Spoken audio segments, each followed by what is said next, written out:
So here's a true story for you. By the age of 23, I was pretty much completely broke. And by the age of 27, I had made $1 million plus online. Okay, so this is actually crazy. I've just done the maths and I've genuinely crossed, like, it's official, like fully fledged official. I know I dropped a YouTube video the other day, but it's only just starting to hit me now that, like, there's no matter how you slice it, like, it's officially done that I've crossed making my first $1 million online. And here's the craziest thing. If you take a look at my Stripe account, by the way, I'll refresh this right now. I'm going to refresh this right now, and I'm going to open up a new tab. I'm going to go to dashboard again, go straight to here. I'm going to do this live on Zoom, by the way, so you can see. And I know that it's going to, oh, there we go. I'm glad that it didn't cut off my video down at the bottom. But as you can see, it still pulls up the 772K. I'm going to then type this in USD. That's 980K just on Stripe alone. That's not including PayPal payments. It's already over. If you just take PayPal, yeah, it's already over. No doubt about it. That was a short time span. In that same time span, you can barely even finish university or a college degree. So in this video, I want to break down the exact 5 stages that I went through that you can copy to get yourself from 0 to $1 million plus online. Now, I'm not going to lie to you. This takes a lot of work. It's not easy. It's not guaranteed. But I find this to be, or should I say these 5 stages to be, these 5 phases to be the closest I have ever seen to being universally true when it comes to making money online. So let me get straight into this video. So the first phase I've noticed when you're a beginner just starting out online is you've got to go through this weird phase of just learning and trying a bunch of shit.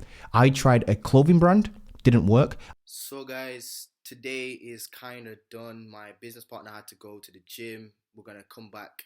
He's coming back at like 8 p.m. and we're going to just like review the day, brainstorm what we could do better. We've recorded a couple of our phone calls on video. I tried doing drop shipping, although I did make a little bit of money online, maybe like 1,000, 2,000, couple thousand or whatever it was online. That honestly was a good time in my life because I remember running away from home, dropping out of university, saying that I was going to be this big entrepreneur, and nothing worked for me for literally 32 months straight. The clothing line failed. I then started drop shipping. I can remember watching the old OG YouTubers like Hayden Balls. I remember watching Franklin Hatchett back in his drop shipping days. And I remember trying to get into drop shipping, and I was drop shipping like print on demand t-shirts that was like Fortnite related, so that got shut down. Then there's phase number 2, which is like the freelancing phase. So once you've actually found out, you know, these different business models aren't for you, and you have to go through this stage where you're reading a bunch of books, you're soaking up a bunch of information, you're watching a bunch of gurus on YouTube and whatnot, you then eventually get into like, I'm no longer falling for these business models, and you kind of get into this like freelancing phase where it's like you just simply just think to yourself, these business models are a little bit too far-fetched for me. I'm just going to kind of like build something on the side of like a 9-to-5 job or whatever it is that you've got going on in your life. And it's typically like you're getting down and dirty in like a freelance type of service. That's basically where I went to as well. I notoriously on this channel talk about, Upwork all the time, freelancing, because I just believe that like, if you're a beginner, jumping from completely just like a 9-to-5 dude, right? That's, you've gone through the whole 9-to-5 system. Your brain's kind of like, you can't really think of making money outside of a 9-to-5. Like when you ask a 9-to-5er, right? And this is not like a dig at 9-to-5ers. When you ask a 9-to-5er, like how to make more money, right? They'll normally think of only 2 ways, which is working more hours. So if you earn like $20 an hour, right? They'd think, okay, instead of working 10 hours today, I'm going to work 12 hours a day. And that's one way of multiplying. Obviously, I'm just throwing arbitrary numbers around, but this is how they think. The second way they think is making more dollars per hour. What if I go from making $10 per hour to $15 per hour? So that's kind of like the mindset behind the 9-to-5ers, right? So on the side of that, they don't really think of like providing a service or offering something of value to actually sell, whether that's a product or a service. So you kind of have to kind of like get out of that mindset. And the way how you can do this is by building some sort of freelance kind of like service on the side, right? This would be like offering some sort of service such as lead generation. It could be social media management. It could be email marketing, it could be website building. And this is where I can remember getting into like I can remember when I first got into this sort of stuff, I was doing website flipping on a website called Flipper. I believe it's called flipper.com, Flippa.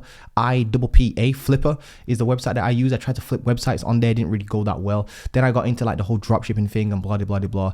Then I ended up with the freelancing stuff. So the phases kind of go like this, guys. It's been a very weird journey. It goes like this. This is what I've seen notoriously from looking at all these top gurus that you probably listen to and you kind of follow. They go through a shit phase where it's like they're learning. Then they go through like a freelance phase where they're doing a service, maybe like one-off gigs, but they're doing something for somebody, whether that's like being a personal trainer directly on the actual gym floor, like physically in person, or whether that's doing a service themselves or building websites themselves for businesses or providing a service themselves for businesses or on behalf of brands.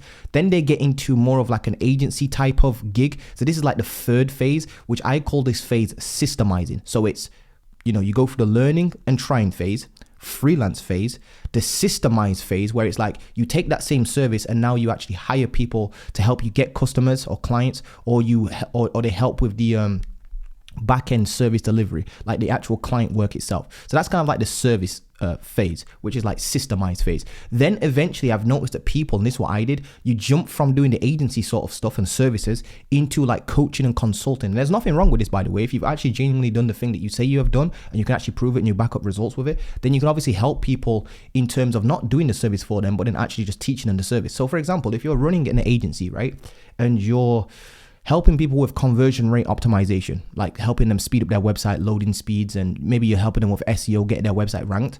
Instead of doing that for people and charging them like a monthly fee, there are some people out there that would just be like, hey, can you just teach me how to do this for my website? I can't be asked for you to just sit and take money from me every single month for a service, right? Why don't you just teach me this one time and I can then do this forever, like literally forever, because I've got the skill. So that's what I call consulting / coaching. And then the next phase, that's phase 4. That's kind of like the coaching phase, consulting phase. Then the next phase is what I like to call the productized phase, which is kind of like where I'm at now. And there is a 6th phase, if I'm being honest with you. The 6th phase I've not reached yet, which is the software phase. So this is what I've noticed pretty much every guru goes through. I've seen Alex Becker do this. I've seen Alex Hormozi do this. I've seen Iman Gaji do this. I've seen Charlie Morgan do this. I've seen pretty much most of these dudes that you follow online. They've pretty much gone through this. They learn some sort of skill, then they offer it as some sort of service. They then systemize that service, which is phase 3. Then they start coaching on how to actually do that said thing that they've basically done, or they have the skills of now because they've been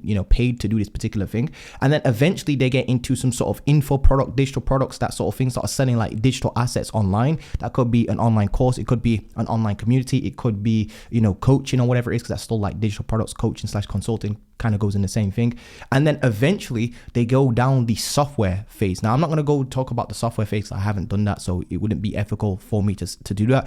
But honestly, this is how I've basically been able to do it. I just want to keep this video like super short, because I've even had students do this. They've come through, they've been working a 9-to-5 job, didn't know where to turn. I've basically helped them set up some sort of freelance platform. They've gone on to make like 5-10K a month from that. Then eventually they put a team member or 2 in place, which turns them more into an agency. And then some of my students, the most successful ones, I'll give you a name right here, like Heavenly Doms. I'll give you another one like Callum Carver. Then I've got like Pierre, for example. Pierre completely blew up, honestly. His personal brand's absolutely amazing. Shout out to Pierre. I'm super proud of Pierre, honestly. I fucking love that dude. And then there's multiple other students. I've even had Ryan Mack. I've had Thomas Im, even though we had a little bit of a falling out. And then eventually you go on to build your own kind of like a Cash as well. I've got another student called Akash. You go eventually to go build out your own like platform. And this is what I called building your leverage. So this is the 5 phases of building leverage. It goes, you don't know shit about shit, so you just try a bunch of shit.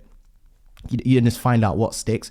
Most of the time, nothing sticks because these business models are just kind of like way harder than what you actually think. Then eventually you just start thinking, all right, instead of trying to jump straight from 9-to-5 employee all the way to being like a business owner, which is a massive jump, you think to yourself, why don't I just offer some services for people online?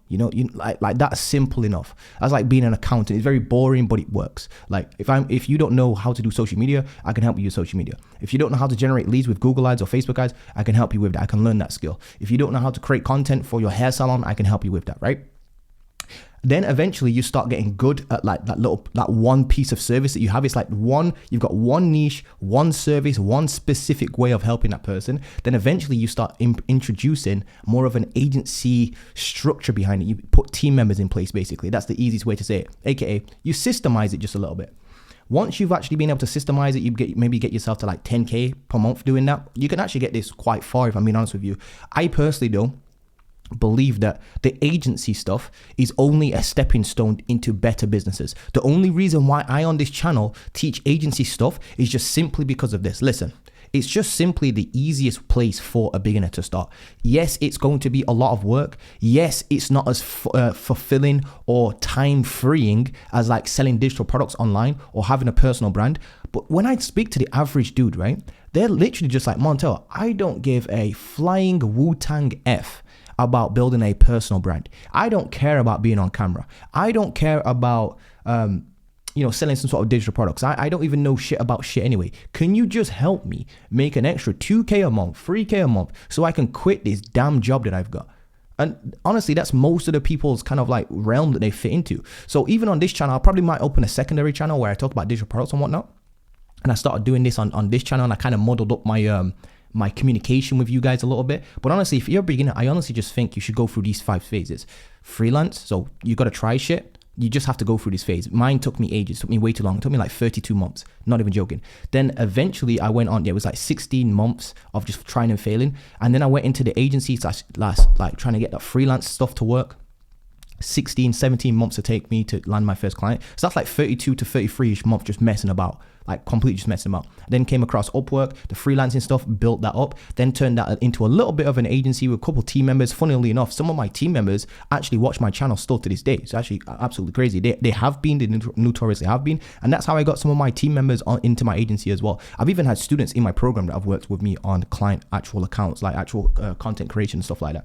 Then eventually, you want to get into coaching, consulting, because obviously you've got a little bit of cojones behind you. You've got some sort of knowledge behind you. Then eventually you turn that knowledge into digital products and you productize it. Those are honestly the 5 stages that took me from 0 to $1 million plus. And I did this at like 27 years old. Again, at 23, I was broke. By 27, I'd made $1 million online in revenue with very, very high profit margins, if I'm being honest with you. Some of you guys probably won't even believe the profit margins. If you take away my personal expenses, of course, and discretionary expenses, wink, wink, the profit margins were absolutely phenomenal. You know what I mean? So I highly recommend you stick to these 5 phases, really rewatch this video back and stick to it. That being said, if you guys want an additional free training or you don't know where to start, click the link below, go pop your email in. I'll literally send you over some case studies. I'll send you over like real proof. I'll send you like 500 plus friggin' case studies if you want me to. In the video alone, there's like 280 real students that you can go on Google and look up right now to see if they're actually legit. But these are the 5 phases that you want to stick to. And honestly, I wish somebody told me this when I was first getting started. So please stick to this. I love you guys. See you guys in the next video. Honestly, I'm rooting for you guys. Peace.